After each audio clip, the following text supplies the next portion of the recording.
এই যে আমগুলো দেখছেন, এই আমগুলো গিফট করা হয়েছে, গাছ থেকে পেড়ে আনা আম। তো এই আমগুলো কিন্তু অনেক মজা লাগে, টক মিষ্টি আম। তো এবার ভালোই আসলে আম খাওয়া হয়েছে। আমার কাছে টক মিষ্টি আমগুলো খুব ভালো লাগে মিষ্টি আমের থেকে ইদানিং। তো আর আম্মু আবারও বিরিয়ানি রান্না করেছিল, সেটাকে আমি আবার একটু ভিডিও করে রেখেছিলাম। তো এই তো, আর ফরিদপুরে আসলে অনেক ভালো সময় কেটেছে এবং আম্মুর যত্নে অনেকটাই সুস্থ হয়ে গিয়েছি আমি।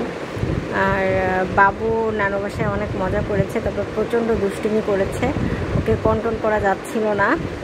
তো এই যে ও সব সময় আম্মু সব কিছু নিয়ে এলোমেলো করে। আর এই শাকটা আমি কেন যেন আম্মুকে হঠাৎ গল্প স্তরে বললাম যে আম্মু, অনেক ছোটোবেলায় মাদারীপুরে যখন আমরা ছিলাম, এই যে এটাকে কাটা নোটের শাক না কি যেন বলে, এই শাকটার কথা বলেছিলাম। তারপরে আম্মু আর কি আমাদের বাসায় যে পানি দেয়, ওই আন্টিকে বলে এই শাকগুলা তুলে নিয়ে আসে। তো সুন্দরভাবে বেছে ওই আংটিটা দিয়েছে এবং এই শাকটা খেয়েছি, ভালোই লেগেছে মুড়ি দিয়ে।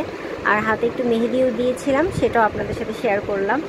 তো এই কাটা নোটের শাকটা আমি অনেক ছোটোবেলায় দেখেছি এবং আম্মুকে বলি যে একটা শাকের কথা মনে পড়ছে, খেতে ইচ্ছা করছে।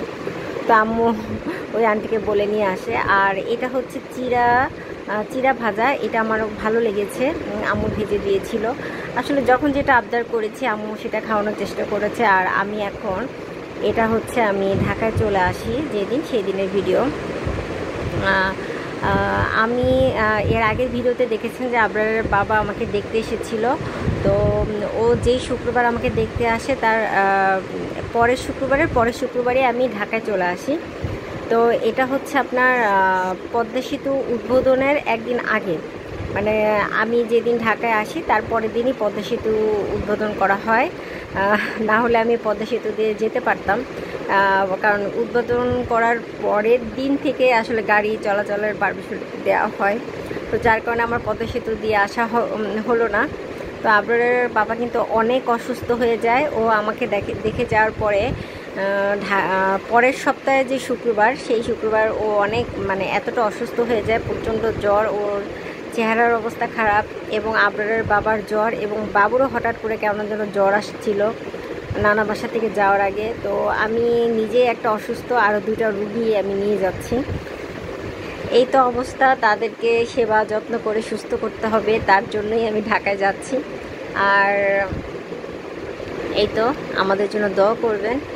আর এই যে এখানে হচ্ছে মাছ বেঁধে রেখেছে, সেটা আবরারের পাপা আমাকে বলল যে দেখো কত সুন্দর মাছ বেঁধে রেখেছে। এবং এখানে প্রচণ্ড বাতাস ছিল, আমাদের ভালোই লেগেছে। তবে আমি মাশাআল্লাহ আল্লাহর রহমতে অনেকটাই সুস্থ ছিলাম। আর একটা ভয় তো কাজ করছিলই, পারবো কি না বাসায় গিয়ে, অনেক কাজ, অনেক দায়িত্ব। কিন্তু তারপরও আসলে ভালোবাসা থাকলে সবই করা সম্ভব। যদি একজনের প্রতি ভালোবাসা থাকে, সকল কষ্টই আসলে তখন ভালো, মানে কি বলে, শান্তিতে পরিণত হয়ে যায়।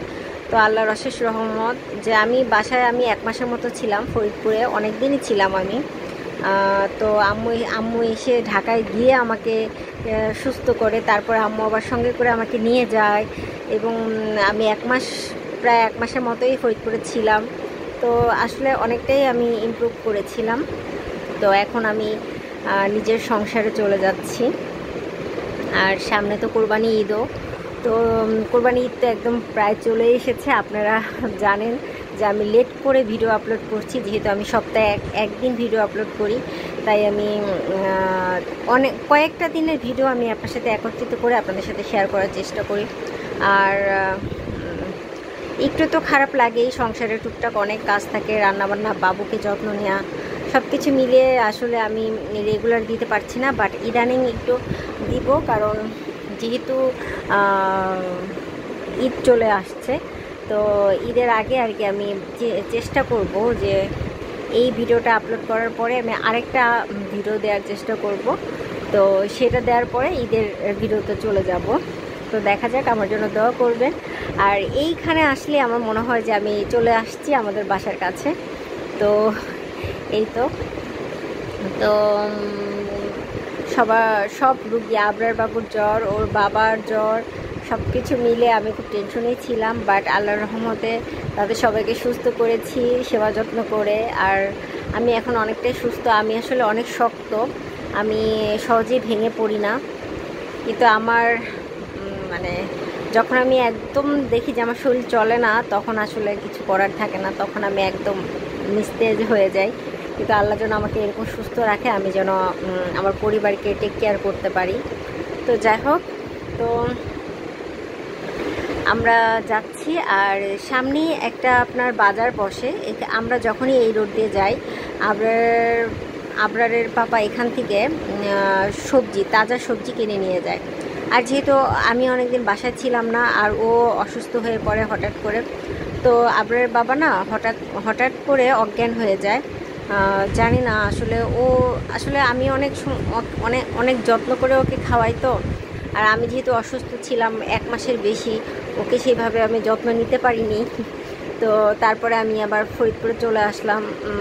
ওর একটু খাওয়া দাওয়ায় অনিয়ম হয়েছে, যার কারণে হতে পারে ওর অসুস্থতা, যার কারণে আসলে আমি বেশি একটা আমাদের বাসায় গিয়ে থাকতে পারি না। দেখা গেলো 10-15 দিন এরকম থেকে চলে আসি, যা ওকেও একটু রিল্যাক্স দিই। যদি সবসময় আমি ওকে গাড়ি রাখি না, তারপরেও বাবু নানু বাসায় যেতে চায়। আসলে আমারও তো বাবা মাকে দেখতে ইচ্ছা করে। যাই হোক, তো নিজের সংসারে আসতেই হবে। আর এই যে আবরারের পাপা কিন্তু চলে গিয়েছে সবজি কেনার জন্য, তাজা সবজি, কারণ বাসায় নেই আর আমাদের সবজি ছাড়া হয় না। তো সবজি কিনতে গিয়েছে। তো আমাদের সবজি কেনা হয়ে গিয়েছে, এখন আমরা বাসায় চলে এসেছি। এবং বাসায় এসে দেখি আমার ঘরের কি অবস্থা, সব কিছু এলোমেলো। দেখেন সোফার উপরে এগুলাকে সব কিছু ক্লিন করে পরিষ্কার করে নিয়েছি। আম্মু কিছু খাবার দিয়ে দিয়েছিল, আবার আমার শাশুড়ি আম্মু রান্না করে দিয়েছে। আর কিন্তু আবরারের পাপা জ্বর, কিছুই খেতে পারছে না। আর আমিও অতটা খাই না, আমি তো শুধু আলু ভর্তা খেতে পারি বা ঝাল ঝাল। তো আমার শাশুড়ি আমার জন্য আলু ভর্তা ডাল রান্না করে নিয়ে এসেছে। আর বাবুর বাবার জন্য এই থাই স্যুপ নিয়ে আসা হয়েছে। আর এই 2 রকমের স্যুপ নিয়ে এসেছি, ওর যেটা ভালো লাগবে ও সেটা আর কি খাওয়ার চেষ্টা করবে, ও রাইস খেতে পারছে না। তো বাসায় এসে ওদের যত্ন নেওয়া শুরু হয়ে গিয়েছে। তো এই তো, আর বাবুরও জ্বর হয়েছে, তো ওকে একটু চিনি দিয়ে পাউরুটি দিয়ে খাওয়ানোর চেষ্টা করেছিলাম। তো আর আমি এলিজাস ব্লগ থেকে চলে আসলাম, এলিজা আক্তার রুমা। আশা করি আপনারা সবাই অনেক ভালো আছেন। আর আমি ভিডিওটা অনেক আগেই শুরু করে দিয়েছি, এখন আপনাদের সাথে নিজের পরিচয়টা দিয়ে নিলাম। আর ভিডিও দেখার শেষে যদি ভালো লেগে থাকে অবশ্যই আমাকে লাইক দিতে ভুলবেন না। প্লিজ প্লিজ প্লিজ আমাকে সাপোর্ট করবেন, আপনাদের ভালোবাসা একান্তই কাম্য। আর যদি কোনো ভুল করে থাকি ক্ষমা দৃষ্টিতে দেখবেন। আল্লাহ হাফেজ।